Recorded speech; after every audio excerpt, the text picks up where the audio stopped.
Guess who's back? Yo, what's going on, everybody? Walking Dead here, back at it again with another video. This is Season 2, Episode 3 of my Walking Dead Reboot series titled, What Lies Ahead.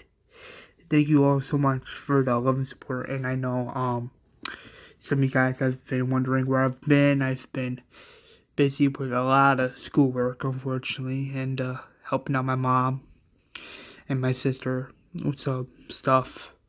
But I'm back now, back at it again, ready to give you guys some more awesome Walking Dead content. There's still a lot more to coming in 2021, and I can't wait for you guys to see what I have in store.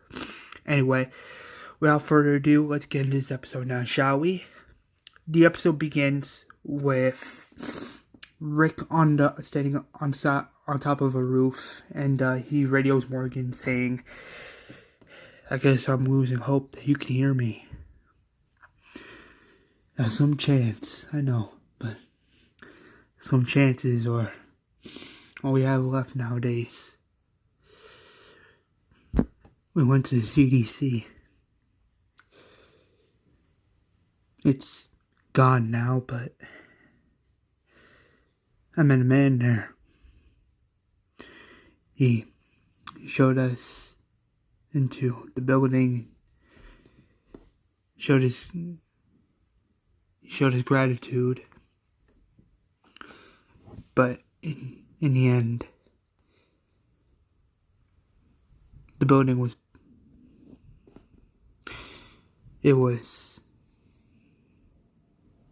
counting down to explode. We lost another member. She lost hope. Can't say I blame her. She just lost faith.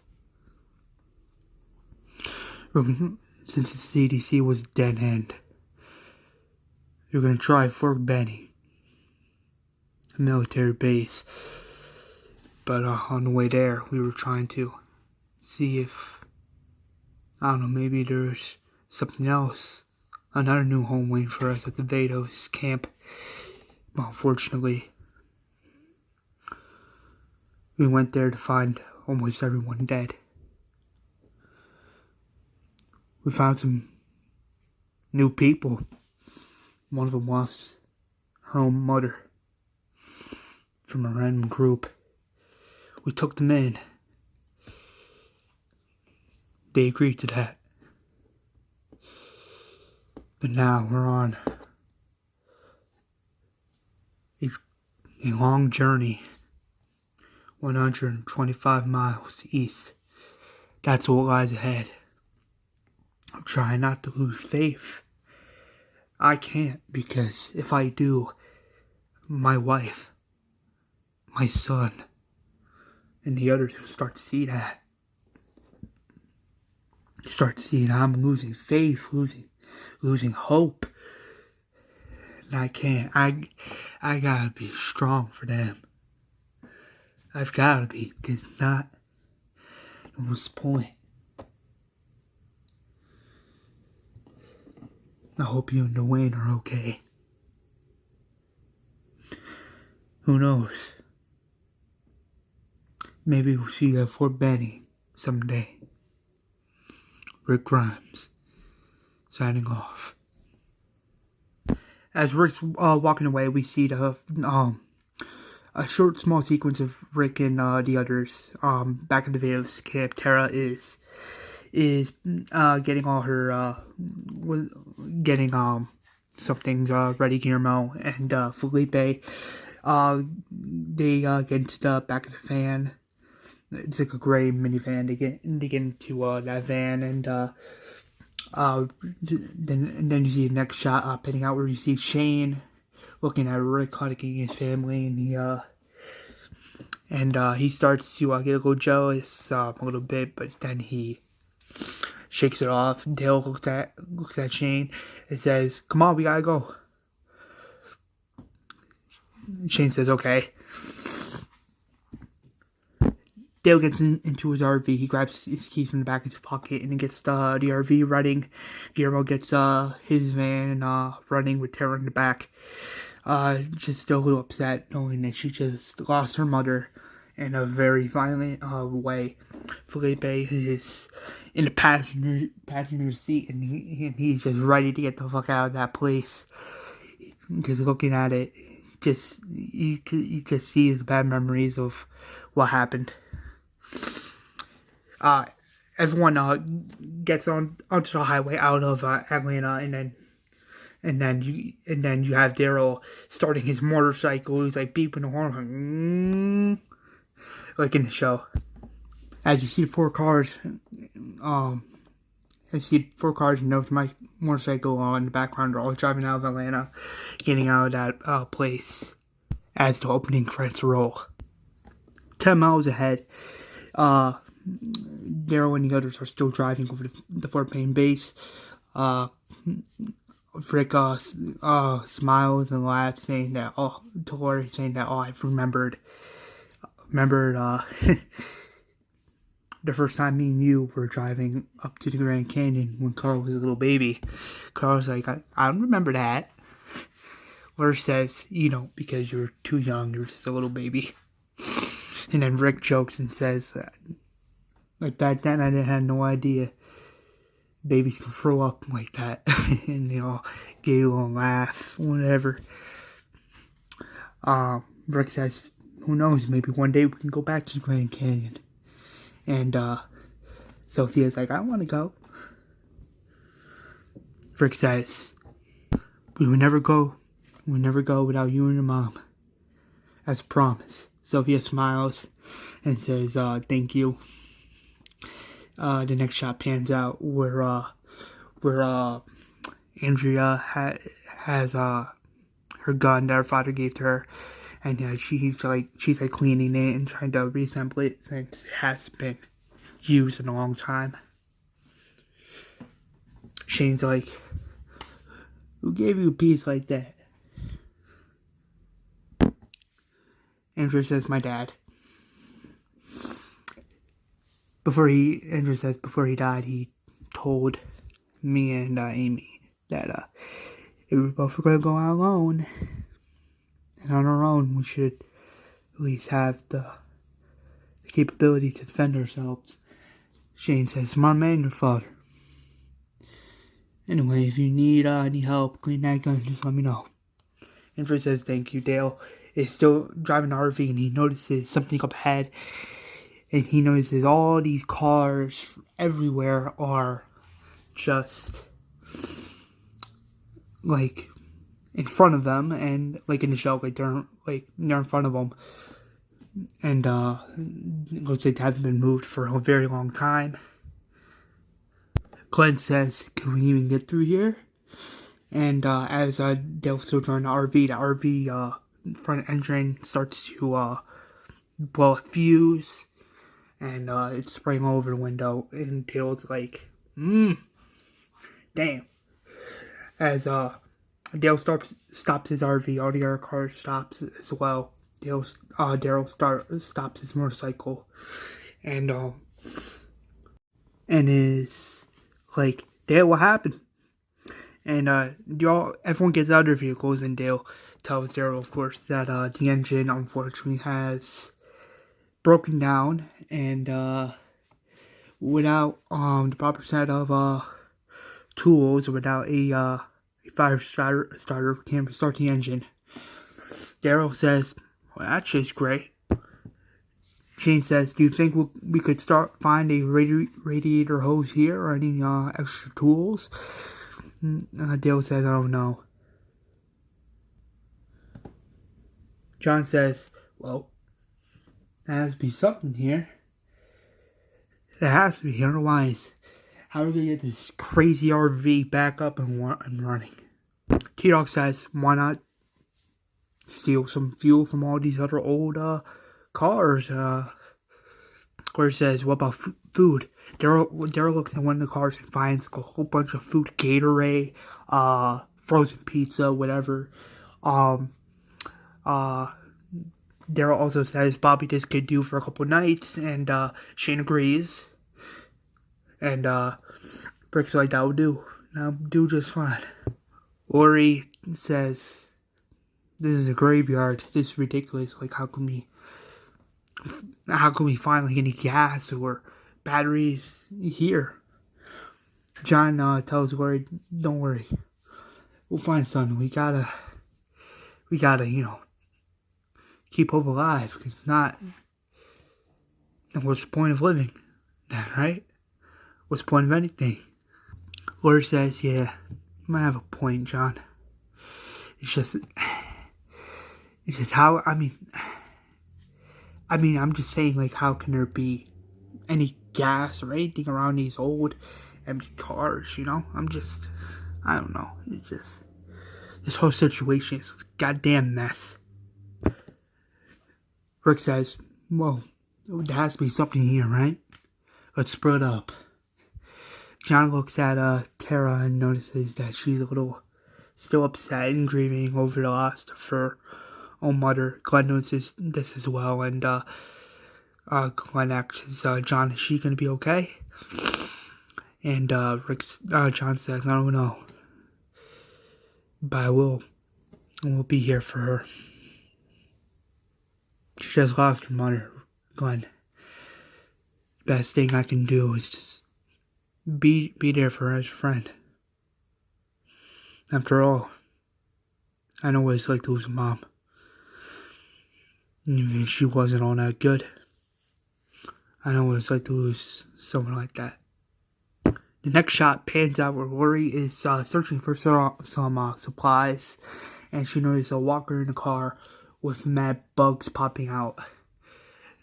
Lori says, "That's disgusting." And she just continues searching for food and gas. Carl is walking around with Sophia, and Carl's like, "I'm sorry you lost your dad. I never got to say." Sophia says, "That's fine. It's just, even though he was a dick sometimes, but that doesn't mean he cared about me or my mom." Carl says, "If you need anything, I'm here for you as a friend." Sophia says, "Thank you." Felipe goes over to Tara and asks her if she's okay. Tara says no, but I'll live with it. Felipe says, "Are you sure you don't want to talk about, about what happened?" Tara says, I watched that sliming, murdering son of a bitch murder my own mother in front of me, and I was too helpless to do anything about it. Sure, we're all at gunpoint, but I can't stop thinking about it, That was my mother. I'm sorry, I miss her so much, I wish she was here right now so that I can tell her I love her, and I miss her so much. And that stupid asshole with that stupid ass black hat, just grabbed his pistol and shot her like garbage. Felipe says, "I'm sorry. I should have never brought it up." Tara's like, "It's fine. Really, I know you lost your brother and your grandmother back there, and losing people like that is not easy. But thank God with Shane and Rick, we not only have a group again, but we have people who we could call family, and find a new place where we can call home, and not looking at a place where it's so shitty and not worrying about broken or disturbing memories, if you think about it like that." Felipe agrees. Guillermo overhears this conversation and starts to tear up a little bit, because obviously he lost people back there too, but they can hold up knowing that Rick and Shane gave them another chance. A chance not only to, be within their group, a chance to live a fresh start and have people there to call them family. Rick grabs his binoculars and looks at the distance and sees a walker. Dale grabs his rifle and notices there's nothing there, obviously. Carol goes through the back of the car and notices a nice shirt and decides to keep it. Laura looks at her like if that's the shirt you think that's best for you, keep it. Carol tells Lori that Ed never let me have nice shirts like this. That she's glad he's gone because he was a piece of shit. And yeah. Next shot is Alan and the boys having some free time together. Billy finds like a ball and like one of those baseball mitts to carry the ball. He shows Billy and his father, and Ben's like, "Look, guys, a baseball bat and a little mitten, whatever this thing is." Alan says, "It's a well, I don't know much about baseball, but there's a little mitt right here. You put it on, and when someone throws you the ball, you catch it. Who knows?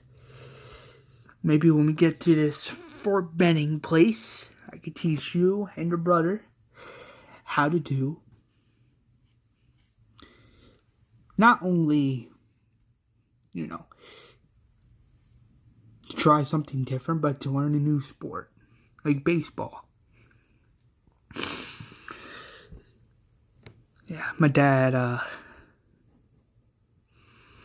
he always wanted me to become a professional baseball player, but I said basketball was always my sport. But you never know. Probably one of you boys could probably become a baseball player one day. Billy and Ben are like, "Dad, are you okay?" Alan says, "Yeah, I'm fine. It's just I miss my dad so much, and I think you boys would have loved your grandfather. Even though I'm glad you never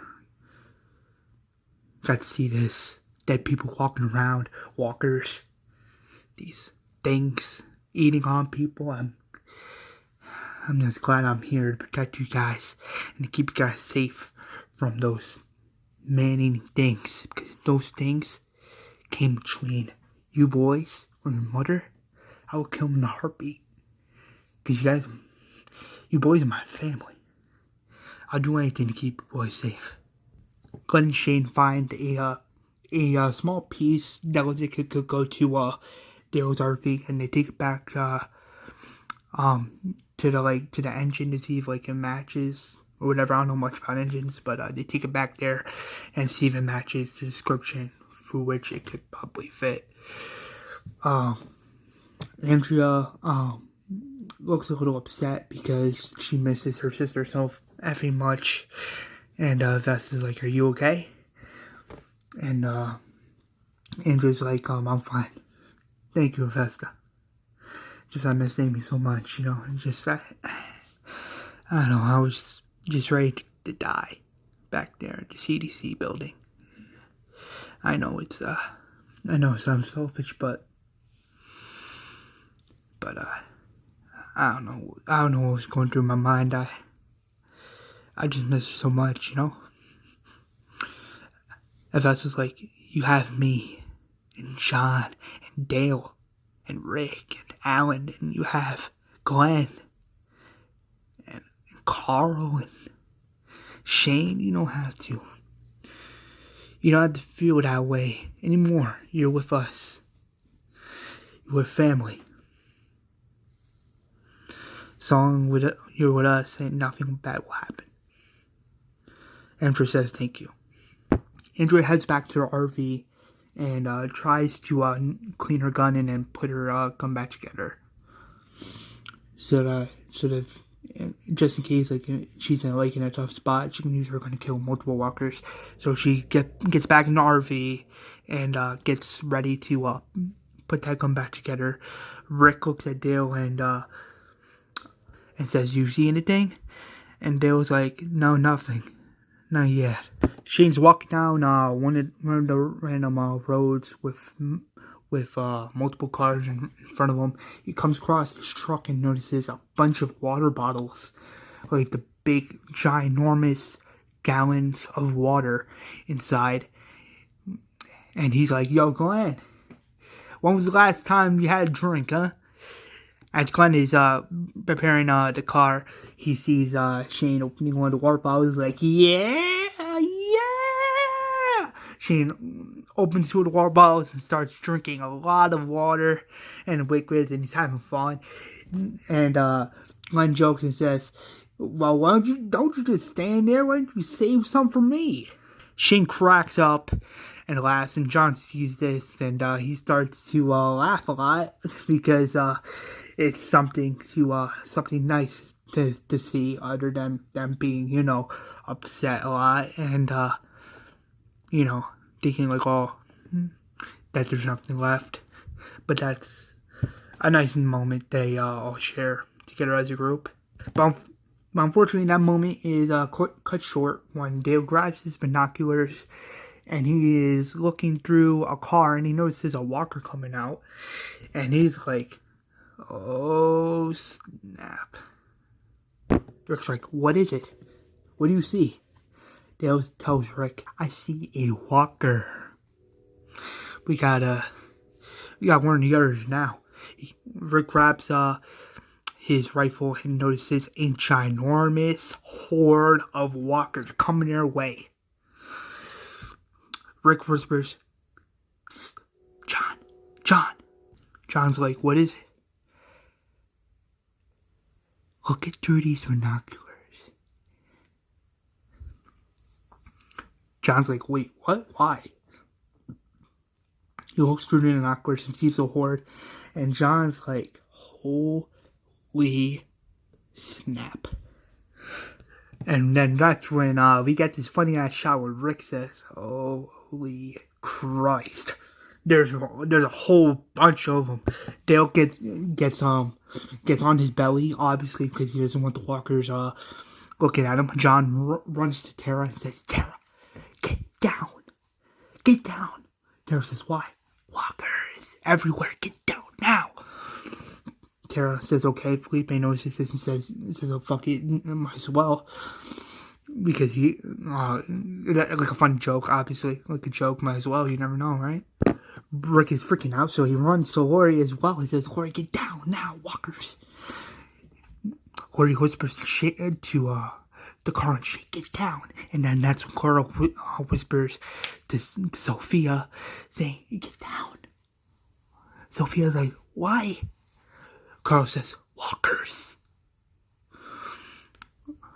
Sophia is in shock, obviously. She's holding her mouth because she's trying not to scream. She gets under her car. Glenn gets under her car as well. So does Shane, because he's noticing this crazy horde of walkers. Something he never seen before. He's so in shock. He's like, "What the fuck? What is this?" And Rick is like, "Just get down, motherfucker. Get down. Get down your belly. Hurry. They're coming." Augusta gets under the RV, obviously undetected because she's sneaky like that. As all the walkers are coming into their direction, Andrea turns to the window and notices all these walkers, and she is like in shock by this because she's never seen this much before. So she stops what she's doing and she gets down on the floor, and she is sneakily, trying to crawl to the bathroom because obviously she doesn't want any of these things seeing her, and she thinks it's safer in there. So she's like, might as well. The next shot pans out where you see Carol underneath the car with her daughter.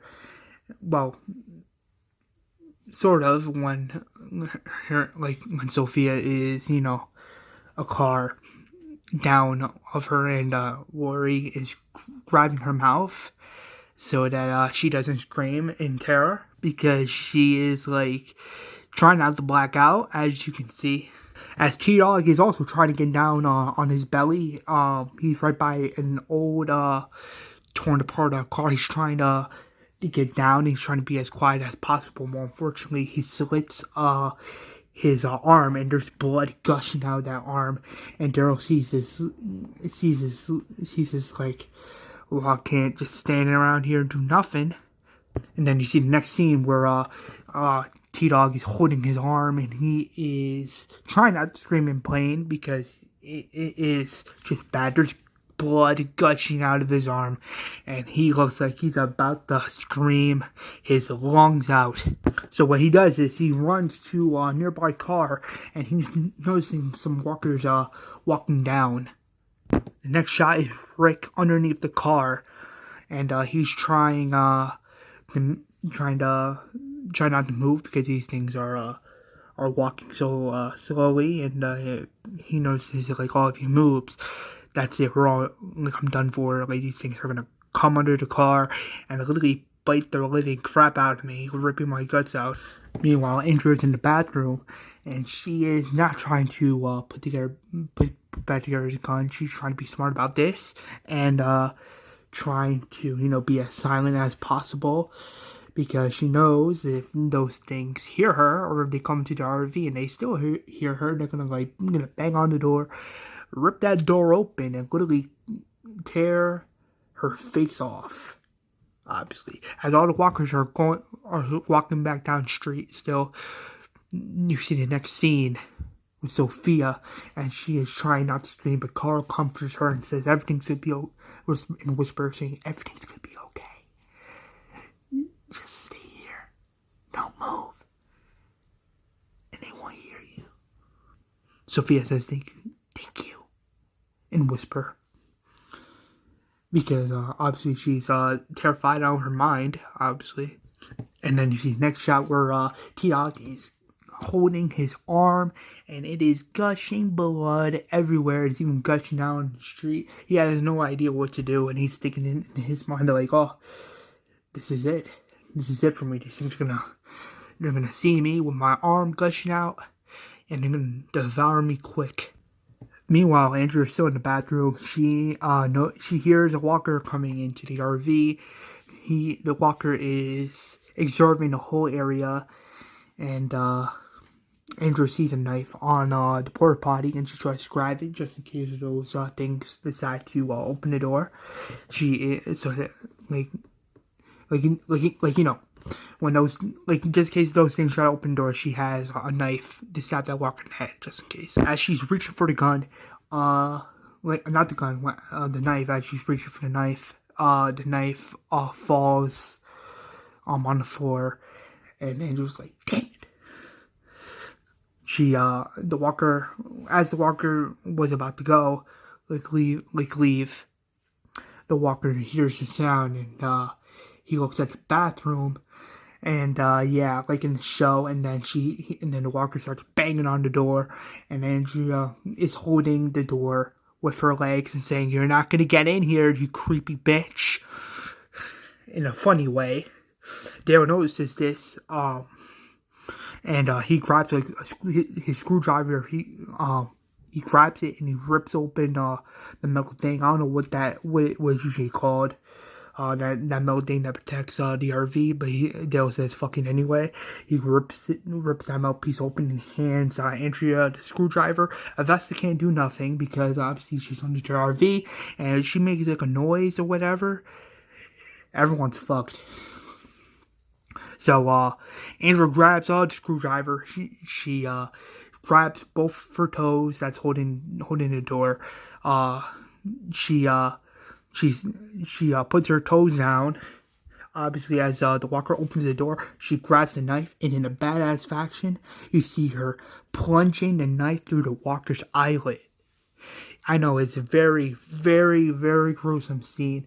So she grabs the knife and shoves it into the walker's head twice, letting blood gushing on her t-shirt. And she says, in a very funny way, "That's what you get, you stupid bitch." As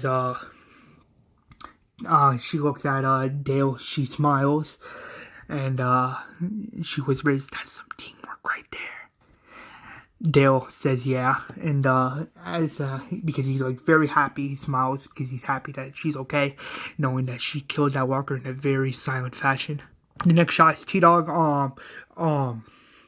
running down the street. He sees like this random truck with some random building stuff in the back. He tries like to hide under the truck, but unfortunately a walker sees him. He's like, well, if you want me, here I am, you stupid, ugly mug.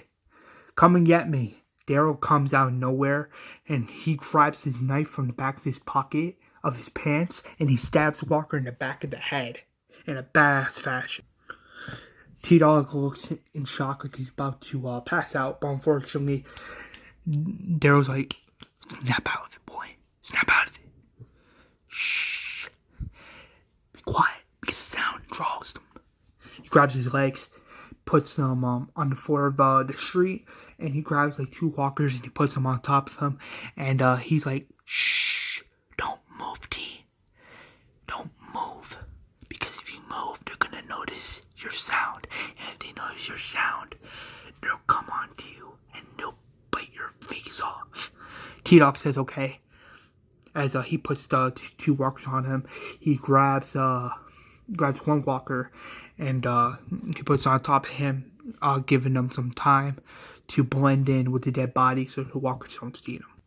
And then you see the next shot where all the walkers are just walking down the street. All of them are leaving the highway, and it is a big number of walkers. Like, I mean, like an insane amount of 200 and something walkers. Like, it's like a big number. Alan is under the car with his boys, and his wife is under the car, and she's smiling because she notices the walkers are leaving, and she's just in shock by this, and is so happy that Rick made a really good choice when hiding under these walkers and not really moving, not really giving their sound away to them. Donna, Alan's wife, says, "They did it. Rick did it. That was smart." Donna also whispers, "Are you two boys okay? Or maybe, are you two okay? Ben, Billy, are you okay?" They try to whisper, but they know they can't really say anything that much because one of them could get alerted. One of the walkers, I mean. Then you see the next shot where Rick is looking at his son, and he is smiling. He's like shaking his head, like, "Are you okay?"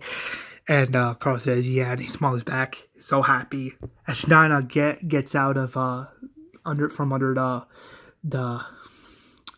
car,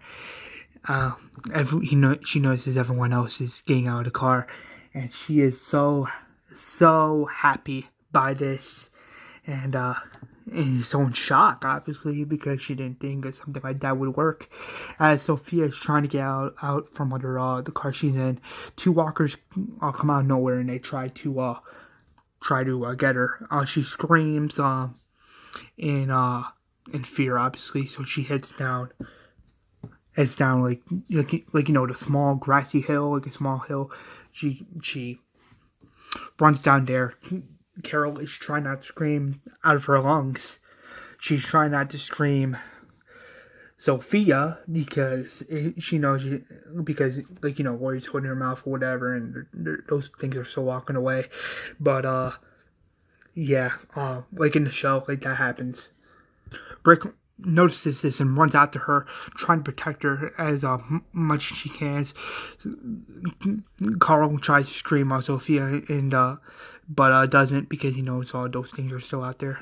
Carol doesn't really scream. She just, her face is red, and she tells Lori that those two things, they're after my baby. And John's like, stay here. We don't know how many of them are still up and running. As you see the next shot, like panning out, where Sophia's running through the woods trying to get away from those walker things with that with the teddy bear, with that teddy bear that one of Morales' kids gave to her before they left. She's just running away in panic and in fear because she doesn't want those things getting a hold of her and biting her. As she's still running, she falls a little bit, not like hurting herself, but she falls like on the branch and she picks herself up.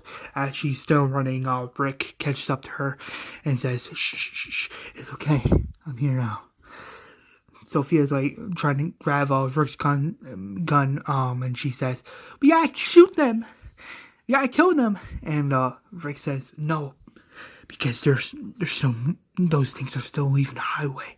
If we fire that gun, all of them could be coming into our direction. We can't." She picks Sophia up, holding her, trying to get her back to the highway, but unfortunately it's in the wrong direction. As Rick is going straight in.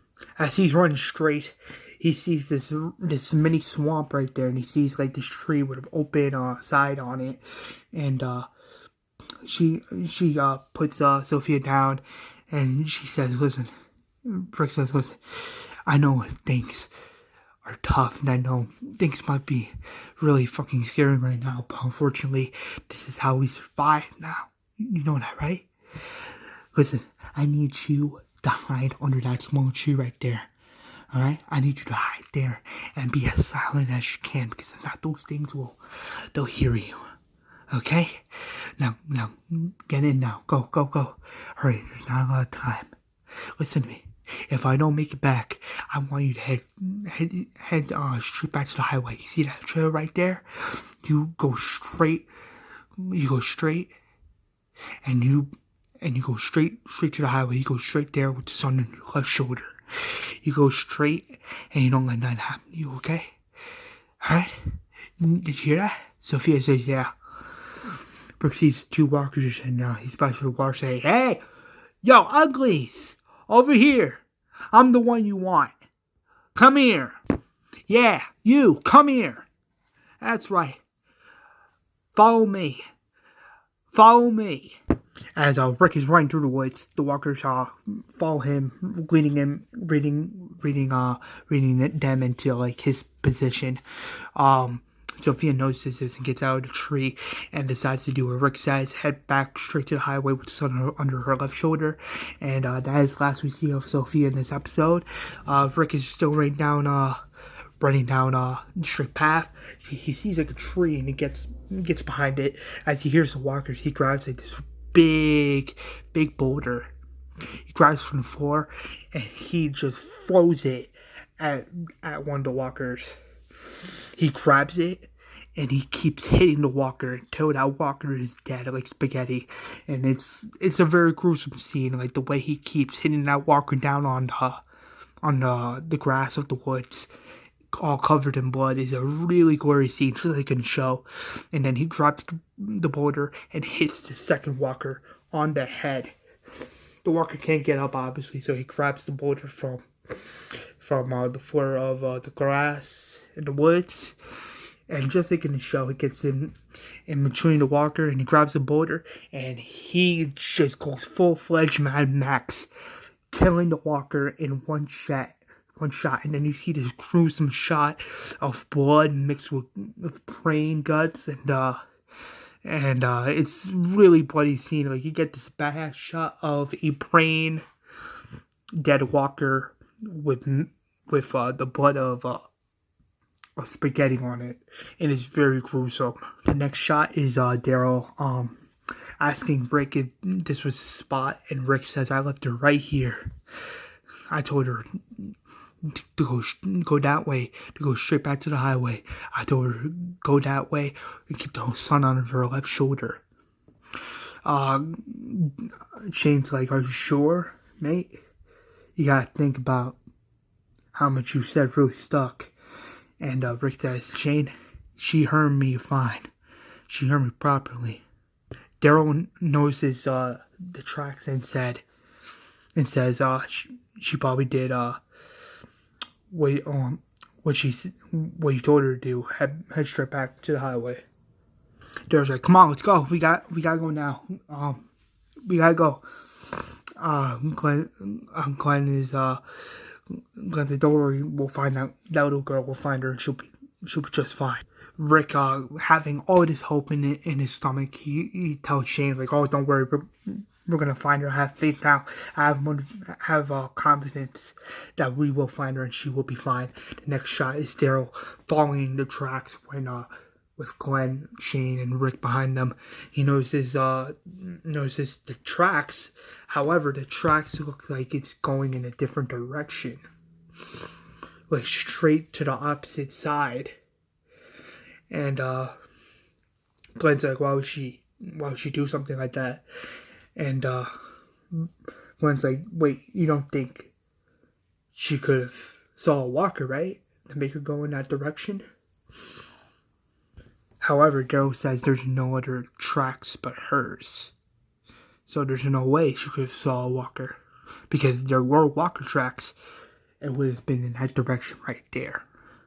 Rick says it's better that you and Glenn just get back to the highway. And it's better that we don't, cause panic. Shane says, I'll go. I'll keep everyone busy by doing some chores. Continue looking for gasoline and food supplies, whatever the group may need. Rick says thank you. And Shane says you're welcome. Glenn says, I hope you guys find her. I really do. I don't want anything to happen to that little girl. No. Daryl's like, don't worry, we'll find her, man. We have to. Okay, for we're gonna locate that little girl, she's gonna be okay. The next shot that takes place like 10 minutes later, Shane, John, Tara, Guillermo, and the others are moving cars so that more walkers come their way. The cars will be strong enough to hold them and make sure they're not, they don't get through. Carol is worried, and so worried and concerned for her daughter. She asks Shane, do you think they'll find her? And Shane says they have to. If not, we'll just be holding on to false hope, right? Andrea grabs a water bottle and gives it to Glenn. And she says, that was a big-ass horde that walked by. Really big. Vesta's like, horde? And Shane's like, yeah. Horde sounds about right. Because there's a lot of them. The next shot is Shane telling the group, listen, we gotta get through this. They'll find Sophia and everything will be fine. We gotta get through this, because if not, what's the point of sitting around twiddling our thumbs, holding on to false hope, when we should be, keeping hope alive, when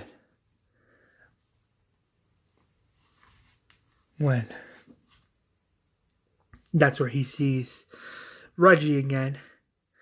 He sees Reggie and he is just smiling and waving like that, like a clown, like waving in a very creepy way. Shane snaps out of it and says, come on, we got work to do. Come on, everyone. I've asked Shane, are you okay? And Shane says, yeah, I blacked out there for a minute. The next shot is Rick and Daryl in the woods. Daryl still sees Sophia's tracks. And Daryl tells Rick, these tracks, they're still here? They're still here, but they ain't gone. They keep going straight this way. Come on. Rick says okay, and they still continue to follow the tracks down a small path that's not really on the map, but it has to be somewhere. The next shot is Carl looking inside a car, and he notices a big bag of weapons. He opens the car, and he's trying to be cautious because he doesn't know if the walker's alive or dead. So he grabs like a small stick he finds on the street, and he pokes at the walker's head twice to make sure the walker is, not alive. The walker's not moving, and he thinks it's dead. So he grabs the arsenal pack, and he rips out the walker's hands. And in a very quiet fashion, and he takes it to Shane, and he's like, "Look, Shane, check it out, an arsenal." He takes out the hatchet. Ooh, a hatchet. What do you think? What do you think, Shane? Where he tells Carl, "Don't play with those," and Carl's like, "Look, Shane, it's so cool, so sharp," and Lori's like, "What did I just say?" And Carl asks his mother, "Can I have one?" And Lori's like, "No, are you crazy? These things could cut your hands off. They could do God knows what to your hands. They're dangerous, Carl. No, just no." Carl's like, "Shane, can you tell my mom, please, that I could have one?" And Shane says, "No. Wait, why are you still asking us around for? Go take those weapons to Dale now. Go on. Go. Now." Carl walks away and a little upset because he wanted, Hatch, and not only that, but to show Shane that how cool they were. Where he says, I know that was difficult for you to do, but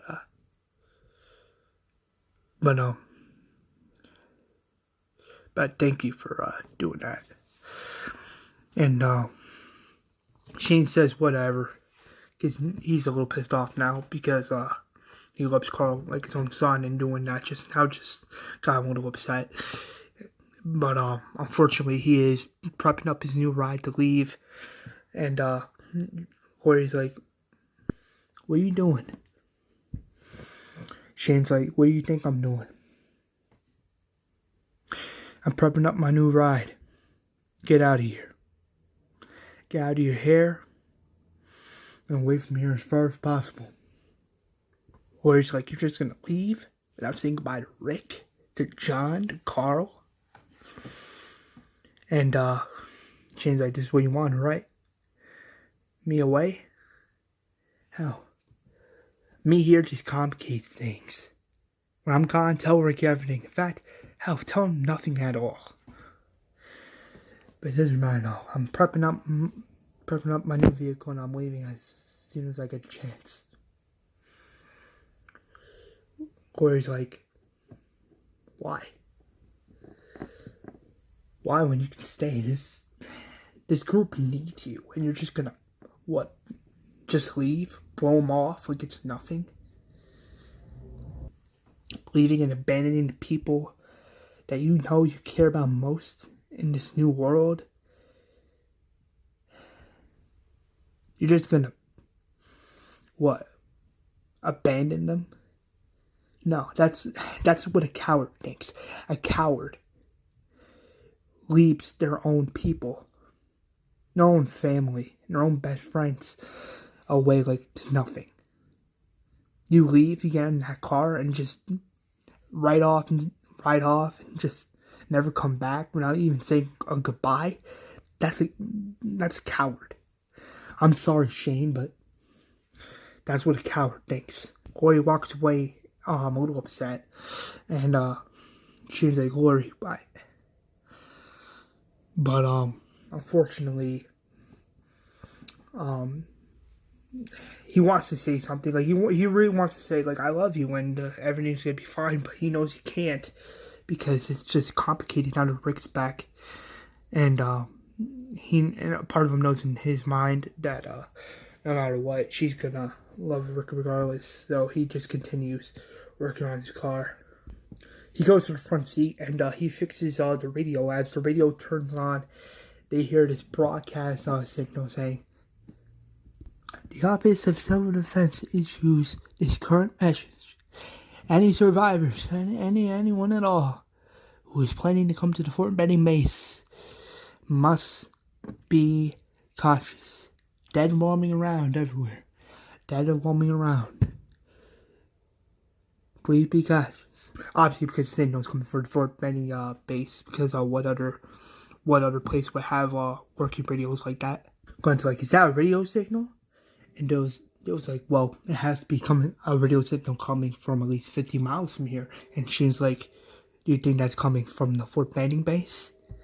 John's like, "I don't know, but if it is, they could be survivors there. You never know." Back in the woods, this walker is walking down the woods. Daryl sees the walker, he grabs his crossbow and kills the walker. Rick notices that the walker has some skin on his teeth. Some nice fresh flesh. It looks recent, obviously. So Daryl grabs his knife, opens the walker's, uses his knife to open the walker's stomach to see if this walker, didn't, eat Sophia alive. So he grabs his knife and he's still trying to open up the walker. He opens the walker and he's like going through the walker, making sure there's no dry flesh in it. However, as Rick is going to the walker's guts and stomach or whatever, he notices some like a small bat, I don't know how to explain it, like it's like a skin, like one of those skin things or whatever. So he takes out the walker's belly, and Daryl grabs his knife and opens it, and he notices the bone. It's not human, it's from a squirrel. And Daryl says, "Damn, this meat eater had like a squirrel for lunch." Rick says, "At least we know." Daryl says, "Yeah, at least we know. God forbid this was her." Rick says, "Yeah." As the sun is setting, Andrew goes down to Carol and says, "Are you okay?" And Carol says, "Yeah, it's getting late, and I'm just worried that about my daughter." And she tells Andrea that it could get dark soon, and who knows, they're probably still out there. Andrea says, they'll find her. Don't worry. You just gotta have hope, right? Carol says, right. They both smile, and as the whole group grabs all the supplies they found from all the cars, and they also found some fuel supplies. And and John's like, "Damn, this is all the stuff you guys were able to find?" And Alan and Guillermo says, "Yeah, obviously, because, well, what else is there, right?" Dale walks back to Dale, and she says, "You have my gun?" And Dale's like, "Yeah. Do you want it back?" Andrew says, "Yeah, but you keep it just in case." As Vesta's there as well. She tells Dale and Vesta, "Thank you for, saving me back there. I know I want to die in back in that building. It's just I just wanted to die, I'm just so sick of this world, and I know it's no excuse, but I was just so upset and angry, and I just wanted to die." And then you and Vesta came and you saved me, and I'll always be grateful to both of you. Thank you both so much. And Vesta and Dale says, "You are very welcome." And Vesta also says, "That's what sisters do for each other, right? Protect each other like a family." And even though Amy's not here anymore, you still have us, you still have John, you still have everybody here. Don't give up hope. If you do, then what's the point? What's the point of living? What's the point of surviving in this world if you don't have that hope in your heart? And Vesta and Andrea have this sister-like hug, and she starts to tear up a little bit, saying, "Thank you. Thank you." As the hug is, broken up, they see Rick and Daryl coming back, and Carol's like, "Where is she? Where's my daughter?" Rick then tells Carol her German code, I don't know. Something happened. Something there must have went down, because we noticed there's multiple footprints in the trail, and from there it just went cold. Like, we don't know which way was which, and we don't know. We don't even know if she's heading back here or not. Carol freaks out and says, "She's only 12. She can't be out there by her own. How can you just let her run off like that in the first place?" Shane says, "Whoa, hold up. What happened back there was not Rick's fault. He did everything he could to find her daughter today. Any one of us could have." Carol starts crying and says,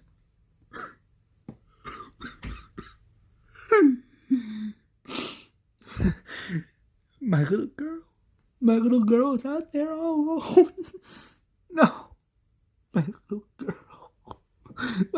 girl, no."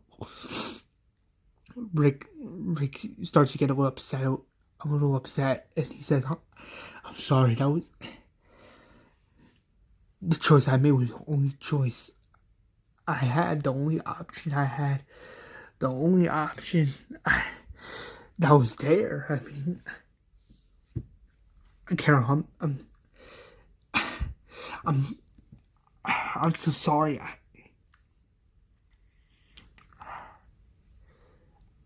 I don't know what to say. Rick has a loss of words, and he's just so upset, and he just walks away. John's like, "Are you okay?" And Rick's like,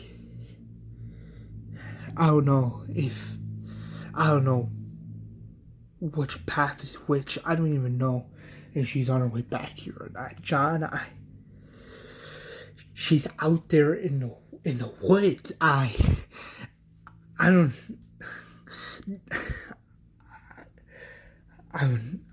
know what to do. I don't know what to do. John's like, "Look at me, brother. Look at me. What you did back there was brave, going after that little girl. And sure, her trail gone cold, big deal. But we have to find her. We have to work together as a team, as a group, to find her. How, even if we have to wait until tomorrow morning, we have to. We have to find her. Because if not, then what's the point? What's the point of anything? Tomorrow we'll locate that little girl, and she will be fine. No matter how many days it takes, we'll find her, Rick. What happened back there with those walkers, that wasn't her fault. That wasn't Sophia's fault. It wasn't anybody's fault. Because what happened, it could have happened to Carl. It could have happened to any of us. So you gotta keep hope alive, brother. You gotta keep these people alive, for Shane, for me, for Glory, for Carl, for Tara, for Dale, for Andrea, Vesta, everybody here. You have to." Vesta is comforting Carol, saying it's gonna be okay. And Carol's like, "She's just a child. She's just a child. She can't be. She's just a child." And Vesta's like, "That was the only choice Rick could do, the only choice Rick can make." And that, I know it seems a little far-fetched, but it has to mean something. It has to. My little girl. Oh, my little girl is left in the woods. The next shot pans out in the morning. The next day, Rick grabs the arsenal of weapons Carl found, and he tells the group, "Everyone takes a weapon. Everyone." John takes the hatchet. T-Dog grabs the sword. And Andrea takes the machete. Daryl says, we last saw her at the creek, right? Let's keep going straight, and then when we see the trail of footprints in like the 3 different ways, we go in one direction, and if that leads into a dead end, we go into the other direction until her trail gets picked back up. John says, "Good idea," and it may not be a solid plan, but it leads to something. Shane notices Rick's skills and actually questions if he should continue leading this group, because he notices Rick's leading skills is like fantastic. Rick agrees and says, "Yeah, let's stay quiet, stay sharp. If you see a walker, grab a knife, grab one of these new tools Nicola found, and take them out silently. No guns. If we use a gun, then a lot of walkers will just come, and it will be game over for everyone. Let's go." And now, Rick also says one more thing. Always stay together. Always stay in between of each other. Because if everyone is, not together, then someone else could go missing. Rick then tells Dale, keep working on those repairs, because we need this RV ready and be able for it to move. Dale says okay, and Rick also asks Dale, "Can you watch Carl for me?" Dale says yeah. Carl's like, "I'm coming with you. I mean, if you guys are going out there, I wanna help. You need more people as possible." Rick's like, "Lori, what do you think?" Lori's like, "You know what? Why not? Can't always be the bad guy. If he wants to help, why not?" Rick says okay, and then Dale's like, "Good. I don't want to stay here any more than I have to. Good luck out there. You bring Sophia back." Rick says okay, and everyone starts heading out. As they're walking off, Rick tells Carl, "You stay with us. No exceptions." Carl says, "Okay, Dad," and smiles, and they had this nice father and son like time as they're walking off. The next shot is, we see Rick, John, Andrea, Shane, Daryl, Glenn, Lori, and the others walking down the woods. Tara's like, "I hope that little girl is fine. To go lost like that at such a young age can't be hard for anyone. I hope she's fine." Guillermo says, "Don't worry. I'm gonna locate that little girl and everything's gonna be fine. It has to be." Carl's walking a little slow, and Lori's like, "Come on. Always in our sights." Carl's like, "Okay." And Lori asks Carl if he's okay, and Carl's like, "I think Shane is mad at me." Lori then tells Carl, "No, he's not. He's just a little afraid. That's all. Like the walkers mom that tried to attack us." Lori says, "Yeah, something like that." The next shot is Daryl walking through the woods, and he notices this little tent. He notices this, and he walks down the tent, and he alerts the group in a very silent fashion. Stop, like those little motion signs, like stop. Carol notices this, and Rick comforts Carol, and Carol whispers in a very silent voice, Sophia, you there? Sophia." Daryl then grabs his knife out, and he opens the tent only to find 2 suicide people, like 2 people that committed suicide in the tent. Wow, the bugs are just all over the place, and it's very gruesome. It's a very bloody scene, and Daryl's like, "Jesus." the whole group is looking at this and they're like, damn, that's disgusting. But still, you can't blame these people for wanting to leave this world. This crazy bitch world, right? While Daryl's still in the tent, he notices this gun and he takes it with 5 more bullets left in the gun. He takes it just in case if anything crazy happens. Carol's like, Daryl, are you okay in there? Daryl comes out of the tent and says, yeah, I'm fine. He also tells Carol that she ain't in there, unfortunately. Carol gets a little disappointed, but that's when Daryl says, there's 2 guys in there. Like Jenner said, they opted out. Unfortunately, they, took their own lives with the weapon they had. But then the conversation is cut short after they hear a bell. They hear a bell from a church, and that's the sign that gives everyone hope that maybe if they can hear it, maybe Sophia can as well. And John's like, well, what are we waiting for? Come on, let's go, come on, let's go. Ray's like, agrees, like, yeah, come on, let's go, keep a profile, come on.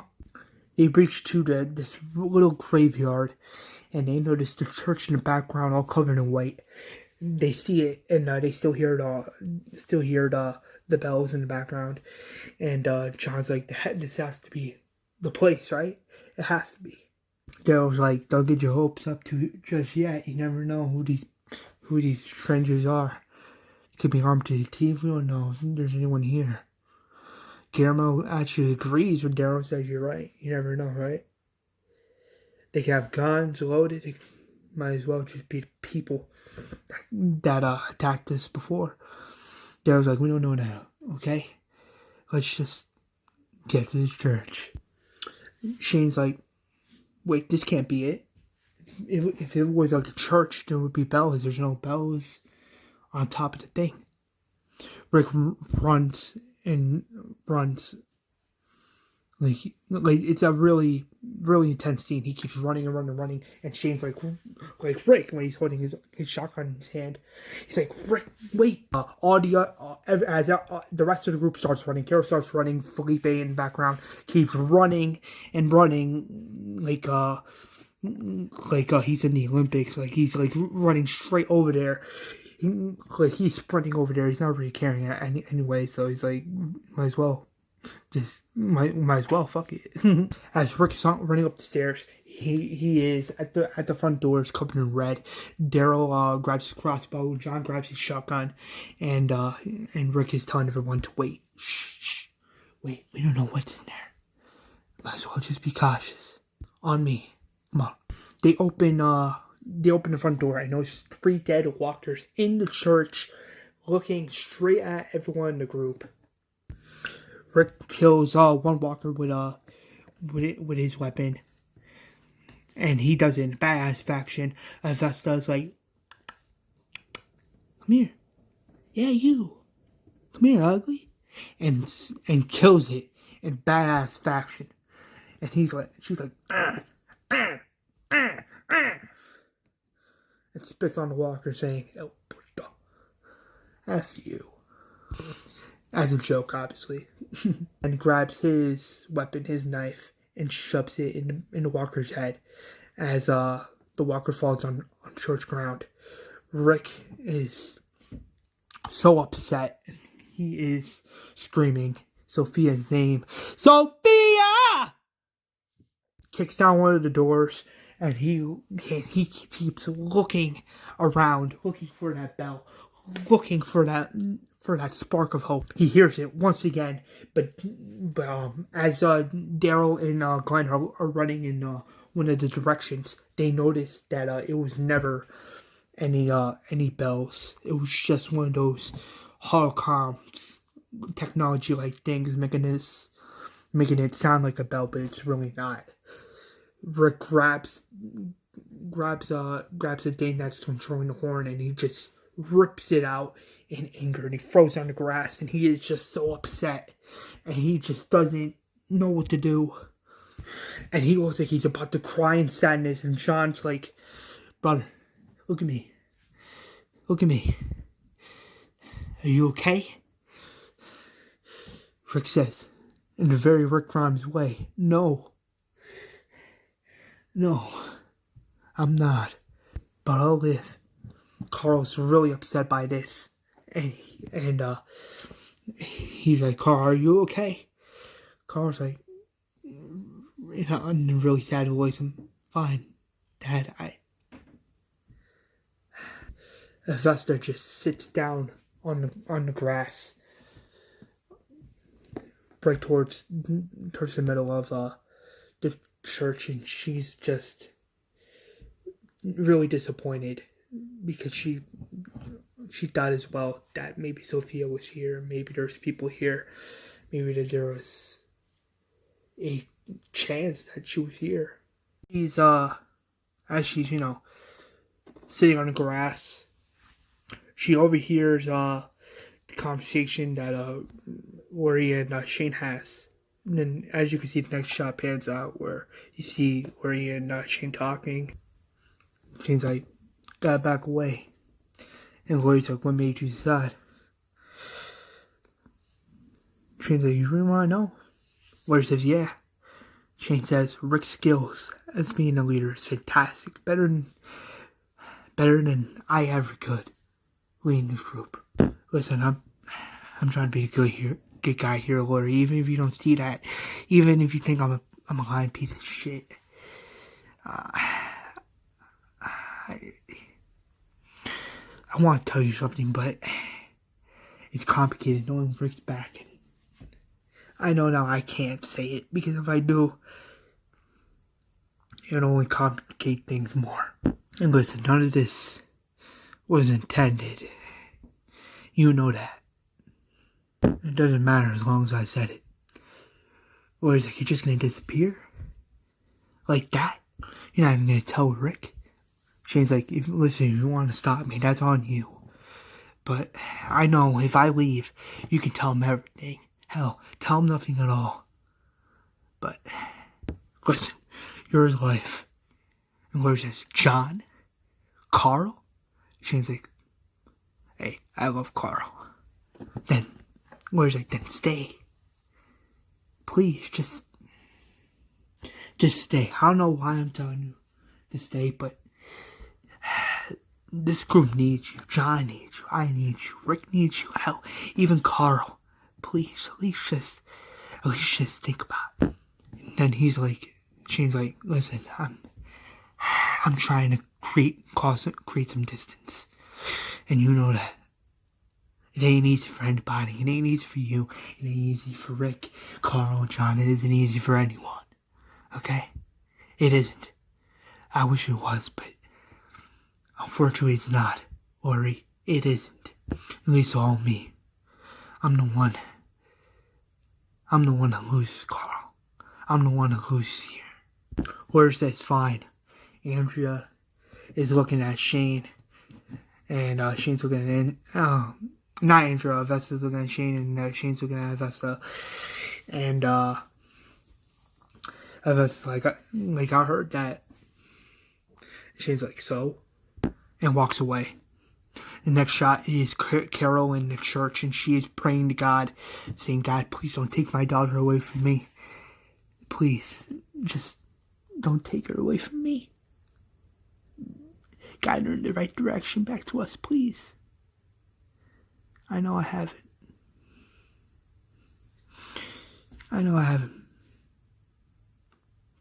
Prayed a lot, but I want to know that there is hope and that there is faith, that my daughter, can come home safe.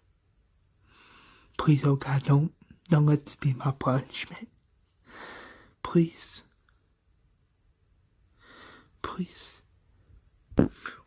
Carol goes back to sit down, and the next shot is Vesta saying, Shane, what the fuck were you saying back there? That you were gonna leave without saying goodbye to me, or to John, or to Carl? Is that, I don't know the full story. And Shane's like, there is no story. Vesta stops Shane and says, you gotta If you're gonna leave, you gotta tell Rick. You gotta tell Carl. And if you don't, I'll just tell them myself. And Shane's like, you're not gonna do that, okay? If you know what's good for you, Missy, you are not gonna do that. That's like, are you frightening me? You're gonna kill me? That's what you're gonna do? That what you're gonna do? All because you won't tell your own best friend you're leading off to the sunset, never coming back? You're gonna kill me? Huh? Is that what you're gonna do? Go right ahead. No one's stopping you. Go on. Do it now. That's what I thought. Shane's like, don't touch me. Don't touch me. You don't get to say anything to me, not the way you just did. Threatening me. You're lucky I'll go to Rick himself and tell him what you just said. You're lucky. Next time you won't be. Hephaestus goes back with the others. Shane tells Rick, we gotta move here, man. If you got a plan, now's the time. Shane also tells Rick there's still lots of hours of sunlight left. Also, the amount of time it is to, get back. Rick says it's not yet. I'm gonna do something. I know I don't pray to God, but at least this time it has to be. If I don't pray, if I don't ask a favor from the man himself, then what's the point? Shane says, you're right. Shane also tells Rick, listen, what you did these past couple of days, or 2 days, or hell, 3 days, whatever. You have been leading these people in the right direction, Rick, more than I ever could. Rick's like, what are you saying? Shane's like saying, if anyone's going to be the leader in this group, Rick, it should be you. You know what you're doing, and you know how to talk with these people more than me. I'm saying you should be the new leader, Rick. I'm saying this group needs you, and I'm telling you now because Sophia needs you. Sophia needs you, and he's out there. She's out there all alone, and she needs a leader like you to protect these people, to be a better leader than I ever could be. Rick says, thanks, I don't know what to say. Shane says, well, don't say anything. You deserve to be the leader. He pats Rick on the shoulder, like in the show. But before Shane walks away, Rick's like, Shane, I'm no leader without a co-leader. Shane smiles and says, thanks. Shane tells the others, like, okay, everyone, listen, we gotta head back. If you're gonna head in that direction to the woods back to the camp, just be careful and just be a little more for you. Or careful, anyway. But I'm gonna be with Rick and Carl. I need you all to head back quietly and safely. Daryl's like, are you sure? And Shane's like, yeah, absolutely. And Carl's like, wait, I gotta stay too. I'm a friend. Rick's like, Lori, okay, you go with them and you listen to what they say, okay, Carl? When my little baby boys start getting all grown up, Rick hugs Lori and says, we won't be gone long, I promise. We'll be back soon enough. Before Vesta leaves with the others, Vesta gives Shane this death look on her face. She is angry, boy. Like she is so pissed off. Not funny. She's like, she's like looking at him like, you better tell Rick or else I'm gonna tell them. You hear me? Shane boy? In her mind. And she walks off with the others. John looks at, notices this and he is wondering what the fuck was that about. They all leave, like in the show. They all going towards the woods. And then the next shot is straight out of the show. It's when Rick goes into the church and prays to God himself.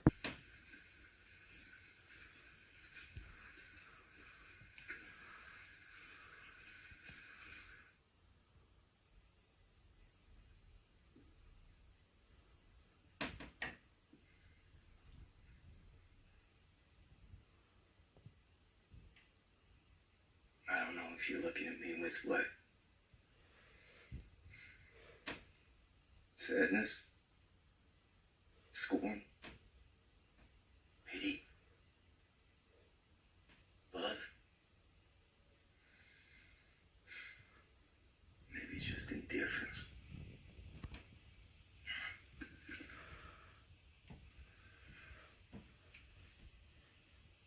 Guess you already know I'm not much of a believer. I guess I just chose to put my faith elsewhere. Family mostly. My friends. My job.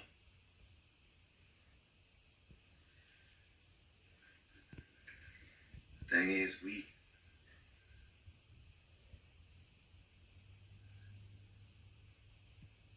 could use a little something now. Keep us going.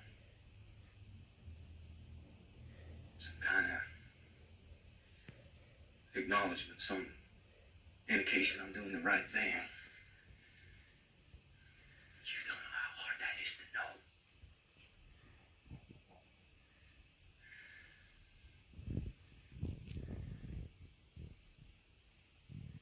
Well, maybe you do.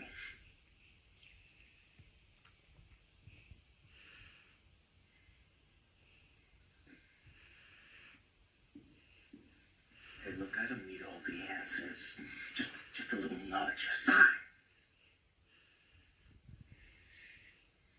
Any sign will do. The next shot, as you can see, is Rick walking out of the church. And Shane's like, you got what you needed? And Rick says, we'll see. After all, we'll find out.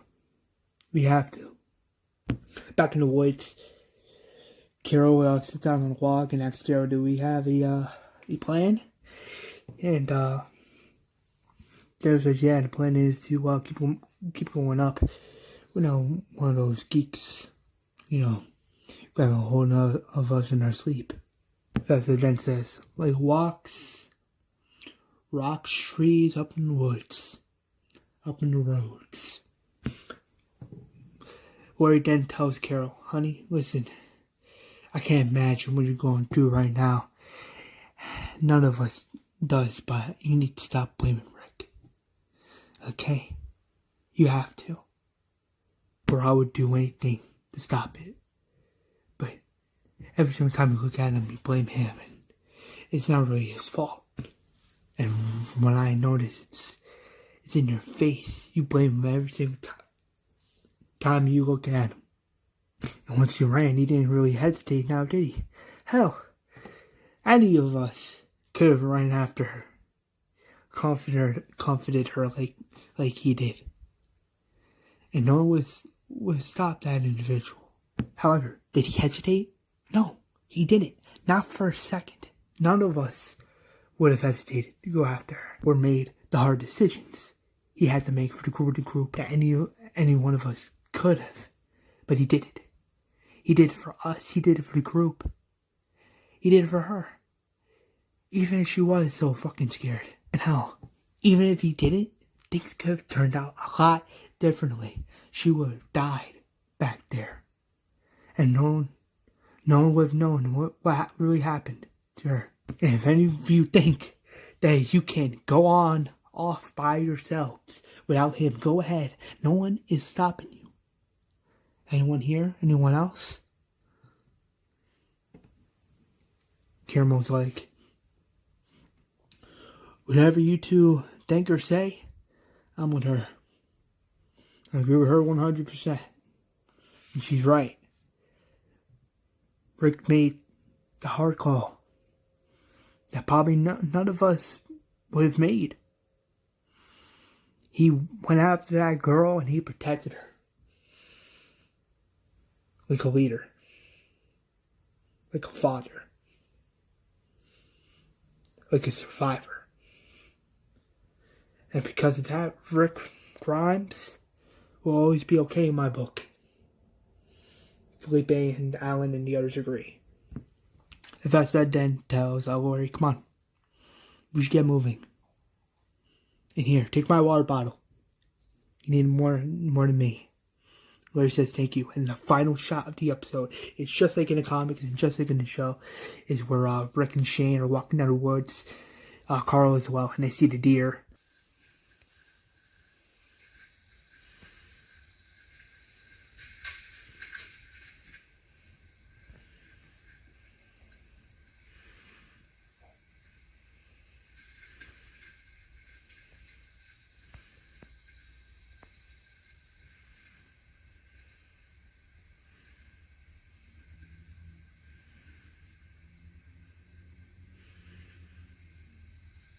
They see the deer and you see this beautiful shot. Shane tries to grab his shotgun, but then he sees the deer and he isn't shot by this.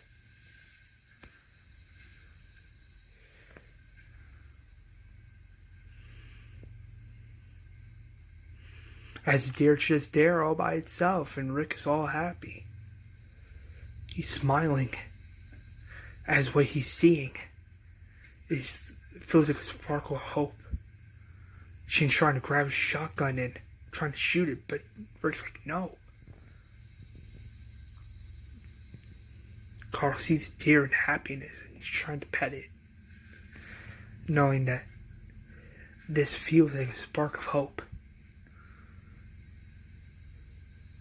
Like this is a sign from God saying that hey, no matter how many hard obstacles we face, that everything's going to be okay. As he's trying to pet the deer, he notices the deer's looking right back at him with that random ass deer-like look. And he's like, hey there.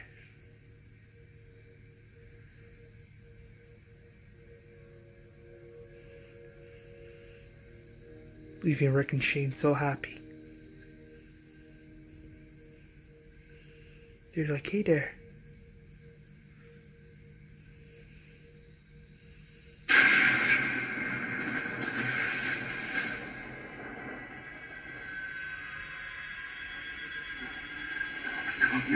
No.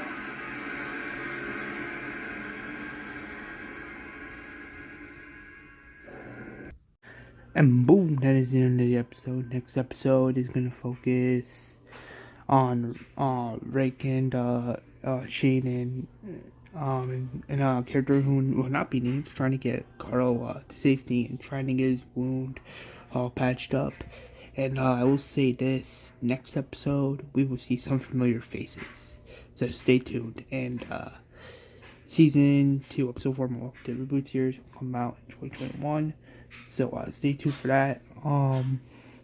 Like, comment, subscribe, please share this episode with everyone you know, and I'll see you guys in the next one.